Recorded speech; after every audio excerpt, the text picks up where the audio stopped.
51과입니다. 51과 요한복음 1장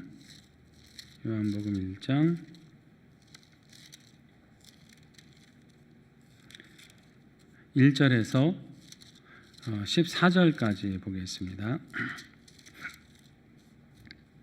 신약성경 142면 요한복음 1장 1절에서 14절 말씀까지 한 절씩 교독하겠습니다. 태초에 말씀이 계시니라. 이 말씀이 하나님과 함께 계셨으니 이 말씀은 곧 하나님이시니라. 만물이 그로 말미암아 지은 바 되었으니 지은 것이 하나도 그가 없이는 된 것이 없느니라.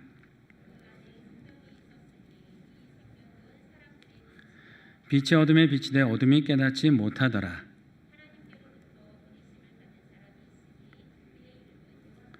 그가 증언하러 왔으니 곧 빛에 대하여 증언하고 모든 사람이 자기로 말미암아 믿게 하려 함이라.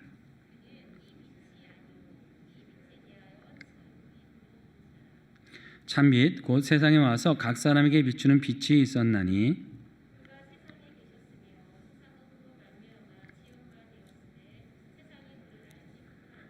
자기 땅에 오매 자기 백성이 영접하지 아니하였으나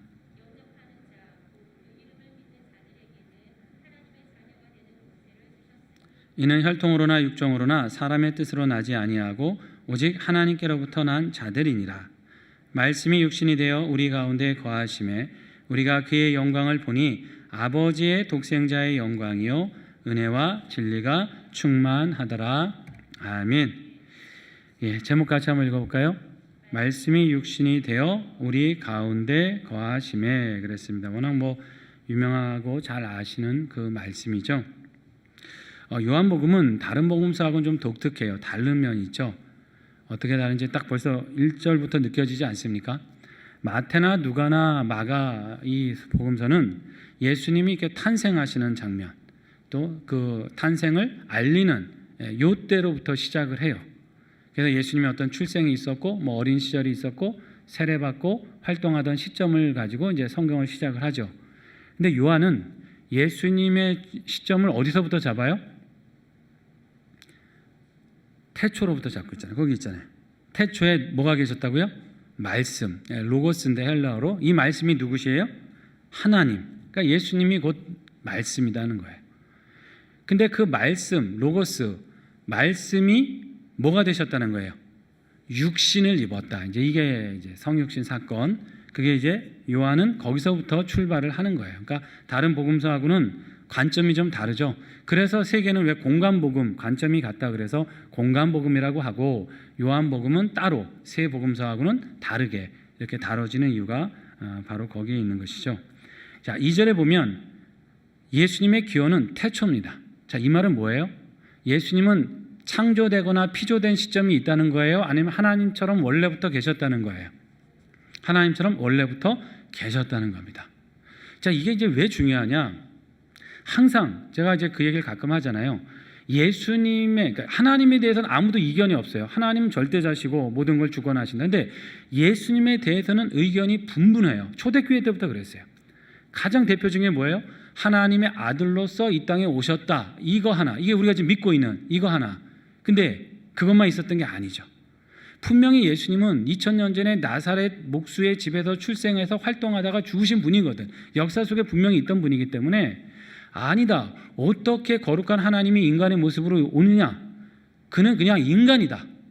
그런데 워낙 훌륭한 삶을 살았고 하나님의 뜻에 순종했고 그래서 하나님이 그를 높여서 하나님의 아들로 삼아주신 것이다 라는 주장이 항상 대립해 있었습니다. 초대교회부터. 그리고 더군다나 그 당시는 이제 헬라적인 영향을 많이 받았자 그랬잖아요. 헬라적인 사고는 제가 말했죠. 육신을 굉장히 무시해요. 쉽게 말하면 육신은 속되고 더러운 것이라고 저급하게 취급합니다. 영혼은 고상한데 육신은 한마디로 헬라 사람들에게 있어서는 거룩한 신이 속된 육신을 입는다? 이건 있을 수 없는 일이라는 거예요. 그거였어요. 핵심은 그거예요.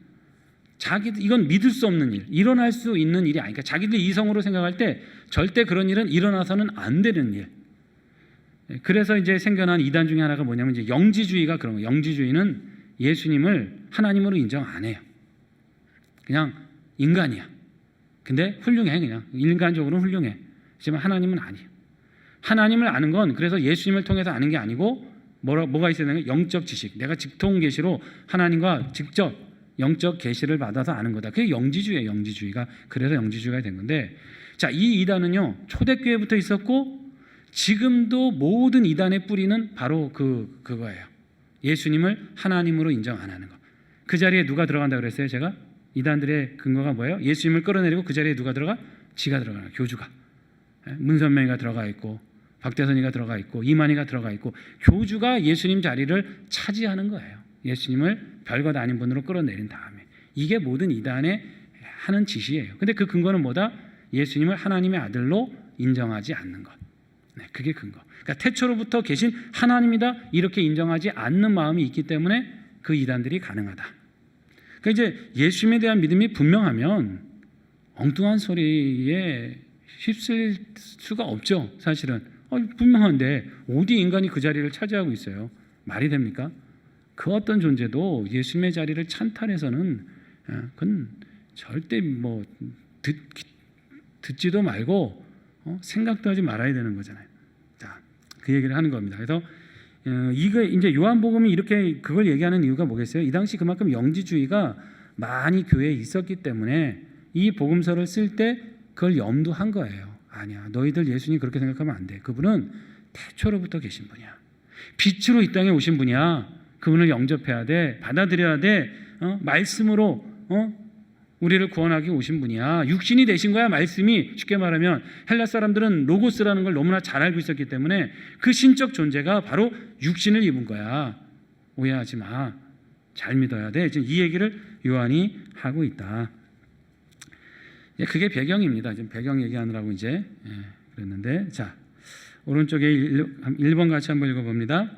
예수님은 말씀이십니다. 그랬습니다. 예수님은 말씀. 자, 이게 뭐예요? 하나님이 뭐로 세상을 창조하십니까? 말씀으로. 세상을 다스리시고 구원하시고 창조하시고 모든 뜻을 이루시는 것이 하나님의 말씀이에요. 그러면 예수님을 말씀으로 이 땅에 보내셨다는 건 예수님을 통해 뭘 이루시겠다는 거예요? 하나님의 거룩하신 뜻을 이루신다는 거예요. 하나님이 말씀하신 건 반드시 됩니다. 그렇잖아요. 이번 주 이제 돌아온 주일이 성서주일이라 제가 성경에 대해서 한번 설교를 하게 되겠지만, 하나님이 말씀하신 거는 반드시 그 뜻을 이루게 되어 있어요. 하나도 허투게 흐트러지는 법이 없어요. 하나님 친히 얘기하신 부분이잖아요. 무슨 말이냐? 예수님이 말씀으로 이 땅에 오셨다는 것은 예수님을 통해서 하나님이 원래 계획하셨던 모든 구원의 의도와 역사와 섭리를 다 이루신다는 거예요. 그러니까 하나님의 섭리와 구원의 역사를 다 누리려면 누구를 제대로 믿어야 되는 거예요? 예수 그리스도를 제대로 믿어야 되는 거예요. 예수 그리스도를. 그래서 우리가 기독교라 그런 거 아닙니까? 예수 그리스도를 제대로 믿으면 하나님을 제대로 믿는 것이다. 예수님을 본 사람은 누구를 봤다 그랬어요? 하나님을 보았다 그랬어요. 예수님이 그렇게 말씀하시고, 나를 본 자는 아버지를 보았다. 왜? 그 자체시니까. 또 그러니까 예수님이 또 나를 듣는 자는 아버지를 듣는 것이다. 아버지와 자신을 동일시하면서 예수님께서, 즉 예수님을, 우리가 하나님을 잘 안 보이니까 모르지만 성경에 있는 예수님의 말씀과 그 뜻을 순종하고 따르고 그분을 사랑하고 쫓아가면 그게 곧 누구를 따라가는 거다?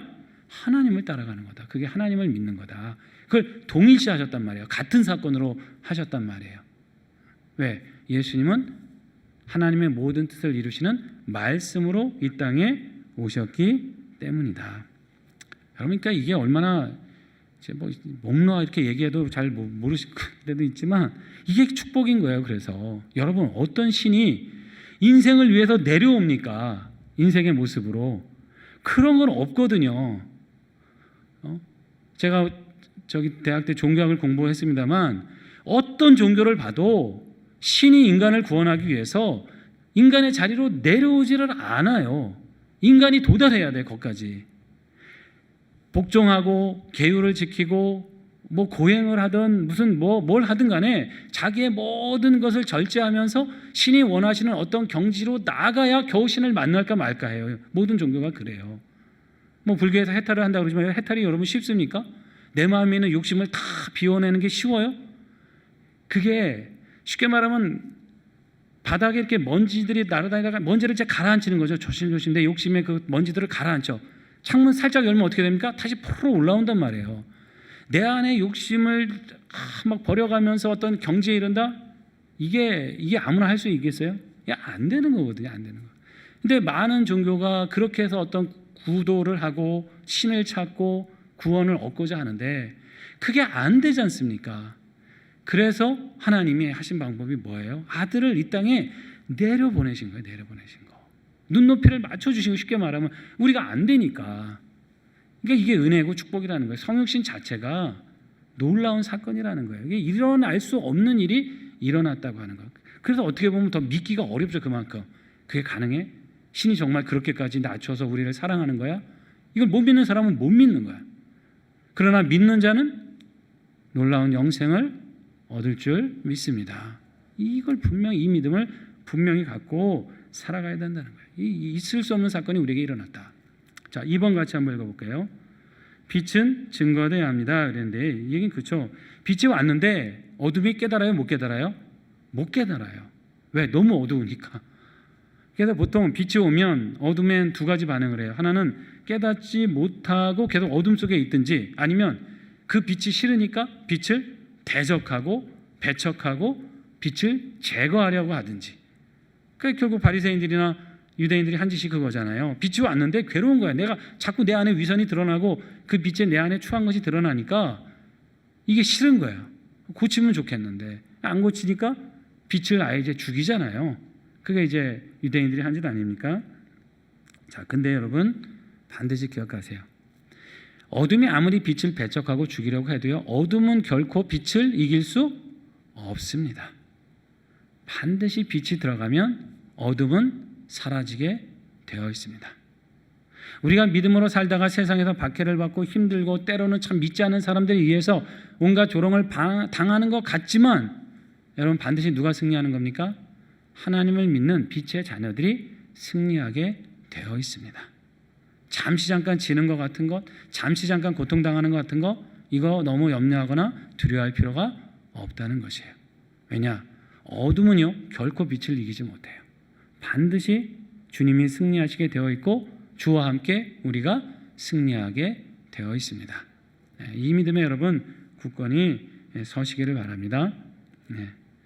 자, 이 성육신에 대한 분명한 믿음, 빛이 반드시 승리한다고 하는 이런 분명한 믿음 가운데 믿음의 사람들이 더 담대하게 좀 살아야 돼요.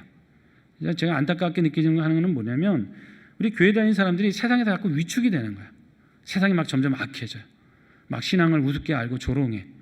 그러니까 거기에 따라서 또 가끔 뭐 교회가 좀 잘못하는 모습들이 좀 뉴스에 나오다 보니까 자꾸 뭐 교회가 왜 그러니 막 이러면 괜히 그런 얘기 들으면 자꾸 우리가 뭔가 위축이 되고 세상에서 어디 가서 내가 신앙이라는 걸 자꾸 드러내기가 좀 꺼려질 때가, 망설일 때가 있는 거 아니에요. 이게 아니라는 거예요. 이게 아니라는 거예요.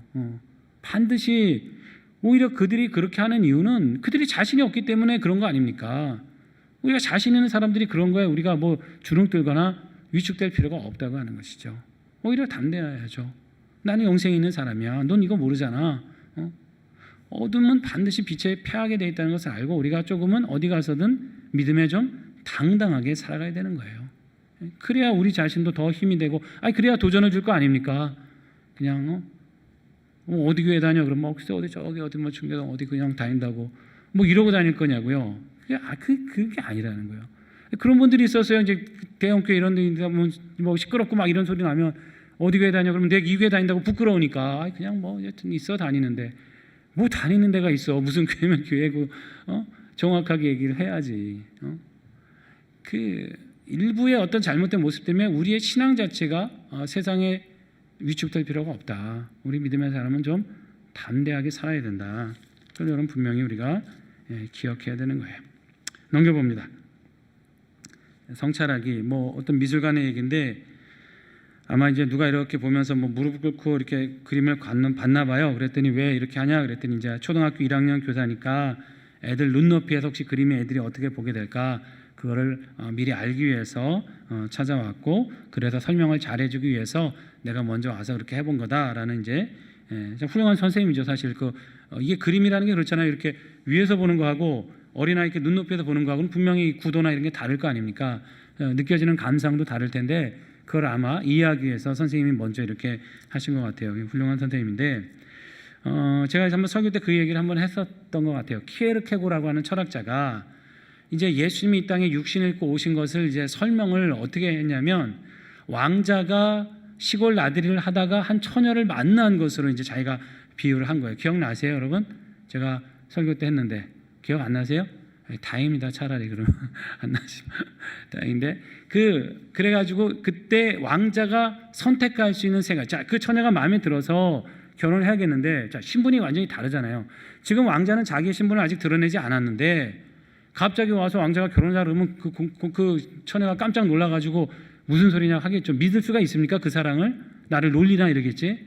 자, 이때 왕자가 할 수 있는 방법은 세 가지다. 키에르케고르는 이제 그런 얘기를 했던 거예요. 첫째가 뭐냐면 자기의 권위로 다가가는 거예요. 그 여인에게 나 이 나라 왕자다. 내 말을 듣고 나를 따르라. 쉽게 말하면 왕자된 권위. 그래서 그 권위로다가 그 여인을 아내로 취해서 왕궁으로 데려갈 수 있는 방법이 있겠죠. 자, 근데 이렇게 되면 따라는 오겠지만 사랑해서 따라오는 걸까요? 무서워서 따라오는 걸 수도 있고 그 왕자 말도 안 했다가 괜히 무슨 피해를 입을까? 그런 염려 때문에 따라올 수 있는 거 아니에요. 진짜 사랑은 아니잖아요. 자, 그런 문제. 자, 두 번째는 그런 방법이 있다는 거예요. 왕자가 이 여인을 데려다가 왕궁을 보여주는 거예요. 그 왕궁의 화려함. 나하고 함께 있게 되면 이런 데서 살게 될 것이다. 평수는 몇 평이고 말이지. 마차는 그냥 고급 벤츠 마차에 뭐 이러면서 왕궁의 화려함을 쫙 보여주면 그리고 나서 여인의 마음을 얻을 수 있다는 거죠. 자, 근데 이렇게 되면 이 여인이 따라오는 게 왕자를 사랑해서일지 아니면 왕궁의 그 화려한 생활을 동경해서 그렇게 될지 정확히 알 수 있겠어요? 이것도 사실 좀 확인하기가 어려운 거 아닙니까? 그래서 키에르케고르는 세 번째 방법을 얘기하는 거예요. 이게 뭐냐면 왕자가 왕의 그 옷을 벗고 똑같이 시골 목동의 옷을 입고 그 마을에 찾아가 사는 거예요. 그냥. 그리고 나서 동등한 비슷한 자격으로 서로 교제하고 친해지고 연애하고 사랑을 나누다가 확인한 다음에 그리고 나서 나중에 서로가 사랑을 확인하면 있는 모습 그대로 사랑한 거니까 자기를 그만큼 사랑하기 위해서 그 화려한 것을 벗고 나한테 다가왔다는 그 사랑에 감동해서 이제는 왕자를 사랑하면서 따라올 수 있는 그 방법, 이런 방법이 있다라고 이제 세 가지를 얘기하면서 예수 그리스도가 취하신 방법이 뭐다는 거예요? 세 번째 방법이라는 거죠. 하나님께서 우리를 위협하면서 너 안 믿으면 다 죽어? 믿어야 돼? 위협해서 우리를 구원으로 끌고 가신 것도 아니고 또 하늘나라의 화려함을 막 보여주셔갖고 봐라 이래도 안 올래? 막 이래가지고 우리가 하나님을 사랑하는 마음보다 그 하늘나라의 그 화려한 삶을 막 생각하면서 예수님을 믿은 게 아니라 높으신 분이 거룩한 분이 나와 똑같이 낮아져갖고 그 자격으로 오셔서 나와 정말 사랑한다 하시고 나를 이해한다 하시고 내 삶을 다 똑같이 경험하시면서 나의 사랑을 확인하고 그리고 나서 하늘나라로 인도하시는 그 방법을 주님은 택하셨다고 하는 것이죠. 그게 참 사랑이다. 우리를 향한 참 사랑이고 우리도 또 주님을 참 사랑할 수 있도록 하시는 길이었다라고 그 키에르케고르가 그런 얘기를 했다는 것이에요.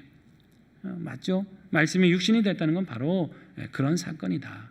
단순히 왕자가 시골 여인을 얻는 그 정도가 아니에요. 한 나라의 하나님이 죄 때문에 멸망할 수밖에 없는 티끌 같은 인생을 구원하시려고 왕자가 왕자의 자리를 버린 것과는 비교할 수 없는 그런 낮아짐을 경험하신 것이 성육신입니다.